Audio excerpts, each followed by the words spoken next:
사랑하는 여러분, 한 주간에도 평안하셨습니까? 오늘은 제21과 우리의 눈물을 닦아주시는 예수님이란 제목으로 함께 은혜를 나누겠습니다. 여러분 가지고 계시는 구역공과 111페이지를 펴시고 함께 읽어가면서 은혜를 나누겠습니다. 나눌 말씀은 누가복음 7장 11절에서 17절 말씀이고 외울 말씀은 히브리서 4장 16절입니다. 우리 히브리서 4장 16절 함께 읽겠습니다. 그러므로 우리는 긍휼하심을 받고 때를 따라 돕는 은혜를 얻기 위하여 은혜의 보좌 앞으로 담대히 나아갈 것이니라. 아멘. 자, 읽겠습니다. 예수님이 제자들을 포함하여 자신을 따르는 여러 사람들과 같이 갈릴리 호수 부근의 가버나움에서 하루길쯤 되는 나인이란 성에 가까이 이르렀을 때 그 성문에서 밖으로 나오는 장례 행렬과 마주치게 되었습니다. 나인 동그라미 쳐놓으시고요. 나인성 과부에 대한 이야기입니다. 그런데 이는 다른 어떠한 장례 행렬보다 더 가슴 아프고 안타까운 행렬이었습니다.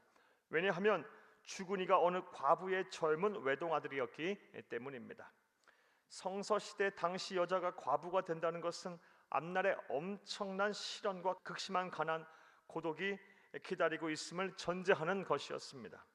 그래도 어린 아들이 있었기에 그녀는 정성을 다해 고생을 이겨가며 아들을 키웠을 것입니다. 그리고 그 아들은 성장하여 이제 청년이라고 불릴만한 나이에 도달했던 것 같습니다. 그녀에게 얼마나 뿌듯하고 또 위로가 되는 아들이었을까요?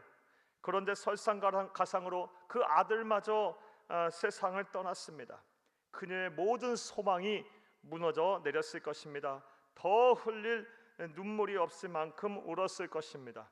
그런데 본문을 보면 예수님께서 슬퍼하는 과부를 먼저 보시고 불쌍한 마음에 들어 장례 행렬을 멈추어 세웠습니다. 그런 후에 예수님은 과부에게 울지 말라라고 하시고 관에 손을 대시고 말씀하시기를 청년아, 내가 너에게 말하노니 일어나라 라고 말씀하셨습니다. 그러자 놀라운 기적이 일어났습니다. 죽어 관 속에 누웠던 과부의 외아들이 일어나 앉아 둘러선 사람들과 말을 할 수 있을 정도로 다시 살아난 것입니다. 예수님은 이렇게 살아난 청년을 그 어머니에게 주시니 그 현장에 있던 사람들은 두려워하며 하나님께 영광을 돌리고 우리 가운데 큰 선지자가 일어났고 하나님께서 자기 백성을 돌보셨다라고 찬양하였습니다. 이제부터 주체입니다. 오늘 내용 전체에 대한 문제 제기입니다. 이러한 내용을 바탕으로 우리의 신앙에 되시는 예수님이 어떤 분이신가를 구체적으로 생각해 보겠습니다. 오늘 나인성 과부의 아들을 살리신 우리 예수님의 모습을 보면서 우리가 믿고 섬기는 우리 구주 예수님, 하나님이 어떤 분이신가에 대해서 생각을 해보겠습니다. 첫째로 주치면서 함께 읽겠습니다. 예수님은 삶의 눈물을 닦아주시는 분이십니다. 주쳐놓습니다. 본문 13절을 보게 되면 예수님께서는 관 뒤에 뒤따라오며 슬피 울고 있는 과부에게 당신의 눈을 고정시키셨고 그녀를 불쌍히 여기셨습니다. 여기서 불쌍히 여기다는 헬라 원어는 스프랑크니조마이입니다. 그리고 이 말의 참뜻은 창자가 뒤틀릴 정도로 고통을 받다라는 뜻입니다. 예수님께서는 이제부터 주치입니다. 그녀의 고통을 피상적으로 이해하신 것이 아니라 그 슬픔을 그대로 똑같이 느끼신 것입니다. 이 과부가 자신의 아들을 잃고 창자가 뒤틀릴 정도로 고통받는 그 슬픔, 우리 예수님께서 똑같이 느끼신 것입니다. 공감하신 것입니다. 세상 어느 누가 남의 슬픔을 똑같이 이렇게 느낄 수가 있을까요? 오직 예수님만이 우리 아버지의 마음으로 우리의 고통과 슬픔을 똑같이 느끼시는 분이십니다. 또한 주치입니다. 예수님께서는 아들을 잃고 슬프게 우는 과부를 그저 불쌍히 여기는데 그치지 않으시고 적극적으로 과부의 슬픔을 해결해 주셨습니다. 관에 손을 대시고 청년아 일어나라 말씀하셔서 죽었던 과부의 아들을 살려주신 것입니다. 과부의 슬픔과 고통을 해결해 주신 것입니다. 슬픔이 변하여 춤이 되게 하신 것입니다. 그런데 문제가 있습니다.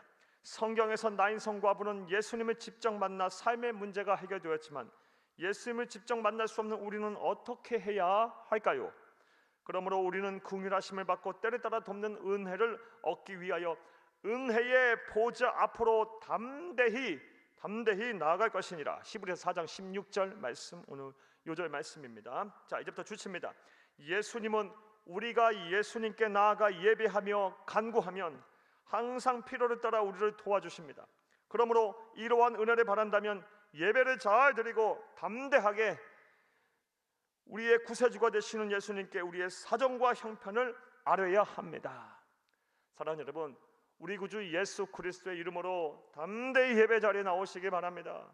예배를 드리시기를 바랍니다. 사모하는 심령으로 예배를 드리고 여러분의 마음의 소원을 할때 간구하시기 바랍니다. 그리하면 과부의 슬픔을 공감하시며 불쌍히 여겨 울지 말라고 하신 예수님께서 가장 이상적인 순간에 구체적으로 우리의 삶의 필요를 채우시고 우리의 눈물을 씻어 주실 것입니다. 할렐루야. 자, 오늘 본문 말씀을 통해서 알 수 있는 또 우리 주님은 어떤 분이실까요? 둘째로 주치면서 함께 읽겠습니다. 예수님은 죽음의 문제를 해결하실 유일한 분이십니다. 본문의 기록자인 누가의 직업은 의사입니다. 이러한 그의 직업적인 특성은 사망한 것이 분명한 사람을 예수님께서 다시 살리신 것이 틀림없다는 사실임을 우리에게 명확하게 확인시켜주고 있습니다. 누가는 이러한 기록을 통해 주칩니다. 온 세상을 향하여 예수 그리스도가 틀림없이 죽음을 이기셨으며 그러하기에 예수님만이 생명의 주인이시오 하나님이 되신다는 것을 선포한 것입니다. 다시 말해 예수님만이 우리의 죽음의 문제를 해결하실 유일한 분이심을 세상에 선포하는 것, 그것이 바로 이 기록의 목적인 것입니다. 사랑하는 여러분, 일반인이 이 사실을 목격하고 기록해도 우리는 믿어야 할 것입니다. 하지만 의사인 누가가 이 사실을 의학적으로 과학적으로 분명히 보고 목격한 이후 죽은 자를 살리신 예수님을 증언하고 있습니다. 바로 믿는, 한치도 의심 없이 믿는 여러분들이 다 되시기를 간절히 바랍니다. 예수님은 죽음의 문제를 해결하실 유일한 분이십니다. 그리고 성경을 보면 성경의 여러 저자들이 같은 내용을 공통적으로 증거하고 있습니다. 먼저 사도 바울이 동그라미 칩니다. 로마서 14장 9절에서 예수님은 죽은 자와 산 자의 죽은 자가 되신다고 선언하셨습니다. 또한 사도 요한이 또 동그라미 칩니다. 요한계시록 1장 18절 동그라미 쳐놓습니다. 에서 예수님은 세세토록 살아있어 사망과 음부의 열쇠를 가지신 분이라고 하였습니다. 무엇보다 예수님께서 직접 요한복음 11장 25, 26절 동그라미 쳐놓습니다. 나는 부활이요 생명이니 무릇 살아서 나를 믿는 자는 영원히 죽지 않게 될 것이라고 친히 선언하셨습니다. 사랑하는 여러분, 동그라미 친 이 요절들 구절들은 꼭 암송을 하시기 바랍니다. 따라서 성경이 증거하고 예수님이 말씀하신 대로 예수님만이 우리의 죽음의 문제를 해결하실 유일한 구세주로 믿는다면 주칩니다. 예수 믿는 우리에게 사실 죽음이란 없습니다. 육신의 죽음은 단지 영원히 사는 생명으로 옮기는 하나의 과정에 지나지 않습니다. 사랑하는 여러분, 예수님이 말씀하신 대로부터 시작해서 하나의 과정에 지나지 않는 것입니다까지 추천하시기 바랍니다. 우리에게 진정한 죽음의 의미는 떠났습니다. 십자가에서 부활하신 예수님이 죽음을 정복하셨기 때문입니다. 그러므로 이제 예수님을 그리스도로 구세주로 믿으시기를 바랍니다. 산자와 죽은 자의 주가 되시는 그분께 여러분의 인생을 맡기시기를 바랍니다. 거기에 죽음을 정복한 승리가 있습니다. 할렐루야.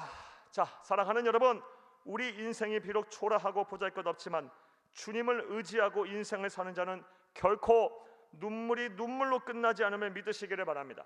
거기에는 반드시 위로와 축복의 열매가 있습니다. 혹시 이제부터 가로합니다. 오늘 내용에 대한 전체 요약입니다.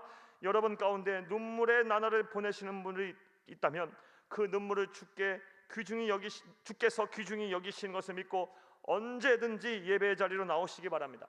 그리고 울지 말라고 하시는 주의 음성과 위로를 들으시기를 바랍니다. 무엇보다 예수님을 그리스도로 믿고 그에게 생명을 맡겨야 영생을 얻습니다. 죽음의 문제가 해결됩니다. 이제 예수님을 영접하시기를 바랍니다. 그를 생명의 주인으로 모시기를 바랍니다. 까지 괄호해 놓습니다. 오늘 내용에 대한 전체 요약과 우리가 반드시 해야 될 실천 사항이었습니다. 예수님 안에서는 절대 실패가 없습니다. 할렐루야. 자, 말씀과의 만남을 보겠습니다. 1번, 우리의 신앙이 되시는 예수님은 어떤 분인가요? 오늘 본문 말씀을 통해서 알 수 있는 우리의 신앙이 되시는 예수님, 삶의 눈물을 닦아주시는 분, 우리의 삶의 눈물을 닦아주시는 분이십니다. 우리의 슬픔을 공감하시는 분이시며 실제로 우리의 문제를 해결해 주시는 분이십니다. 두 번째로 죽음의 문제를 해결하시는 유일하신 분이십니다. 삶과 생명의 주인이 되십니다. 예수를 믿어야만 구원을 받고 영생합니다. 자, 2번 보겠습니다. 삶의 눈물을 닦아주시는 예수님 만나기 위해 우리는 어떻게 해야 할까요? 사랑하는 여러분, 예수 그리스도의 보혈의 공로로 우리는 값없이 하나님으로부터 의롭다 하심을 받게 됐고, 이제 그 누구도 아닌 예수님의 이름으로 담대히 은혜의 보좌 앞에 나오게 되면 예수님을 만날 수 있습니다. 그분께 우리의 문제를 아뢰 수가 있습니다. 이제 예수 그리스도의 이름으로 담대히 주 앞에 나와 예배하시기 바랍니다. 예배하며 사모하며 하나님 앞에 간절히 은혜를 사모하며 기도하시기 바랍니다. 그러면 여러분의 문제를 반드시 들으시고 또 해결해 주실 것입니다. 3번 보겠습니다. 여러분은 예수님을 영접하고 생명의 주인으로 모셨나요? 예수님을 구주로 영접하는 달라진 삶의 모습에 대해 함께 나누어 봅시다. 우리가 예수님을 구세주로 믿게 되면 많은 부분들이 달라지게 됩니다. 사랑하는 여러분, 그 가운데 가장 두드러지는 특징은 진정한 자유 속에 들어가게 된다는 것입니다. 사랑하는 여러분, 우리 주 예수 그리스도께서 우리의 목자가 되셔서 우리를 푸른 초장 맑은 시냇 물가로 인도하실 것입니다. 따라서 모든 삶의 부족함이 없게 됩니다. 염려와 근심에서 해방이 됩니다. 이런 모든 두려움에서 우리가 자유를 얻게 됩니다. 무엇보다 예수를 그리스도 믿게 되면 구원의 기쁨, 영생의 은혜 속에 살게 됩니다. 다시 말해 죽음에 대한 공포와 두려움으로부터 자유를 얻게 됩니다. 사랑하는 여러분, 이런 것들만 생각해봐도 예수를 믿는다는 것이 얼마나 큰 기쁨이며 유익이고 또 우리에게 큰 은혜입니까? 사랑하는 여러분, 예수님을 구세주로 믿고 이 구원의 은혜, 영생의 기쁨 속에 참된 자유와 만족과 평안 속에 사시는 여러분들이 다 되시기를 간절히 주의 이름으로 축복합니다. 감사합니다.